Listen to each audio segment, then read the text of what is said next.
আজ 4 সেপ্টেম্বর, আগামীকাল 5 সেপ্টেম্বর অর্থাৎ শিক্ষক দিবস। সেই দিনটি উদযাপন করার জন্য আমরা সকলে বিদ্যাসাগর কক্ষে উপস্থিত হয়েছি।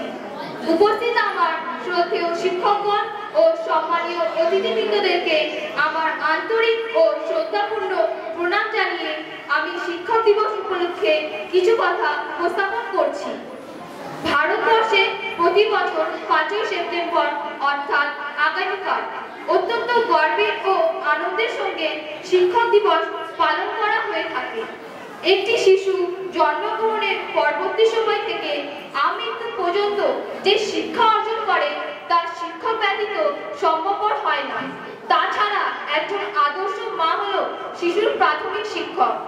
তারপর শিশু যখন ধীরে ধীরে প্রথাগত শিক্ষায় অংশগ্রহণ করে তখন মানুষরূপী ভগবান স্বরূপ শিক্ষকগণ শিশু শিক্ষার যাবতীয় দায়ভার গ্রহণ করে এবং শিশুকে সমাজের আদর্শ অনুযায়ী শিক্ষা প্রদান করার মাধ্যমে তাকে উপযুক্ত মানুষ করে গড়ে তোলে।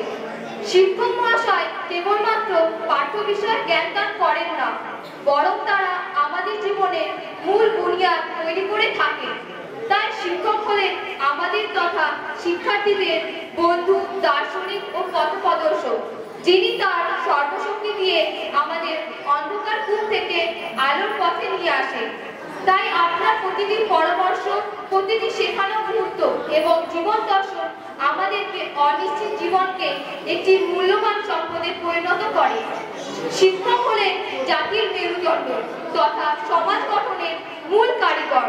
তাই কোনো শব্দমন্ত্র দিয়ে শিক্ষকগণের ভূমিকা, দায়িত্ব ও কর্তব্যকে ব্যাখ্যা করা সম্ভব নয়। শিক্ষকগণ সর্বদা একটি সহজ সরল শিশুকে সমাজ উপযোগী গড়ে তোলার ক্ষেত্রে যে ভূমিকা পালন করে তা ঋণ কখনো শোধ করার নয়।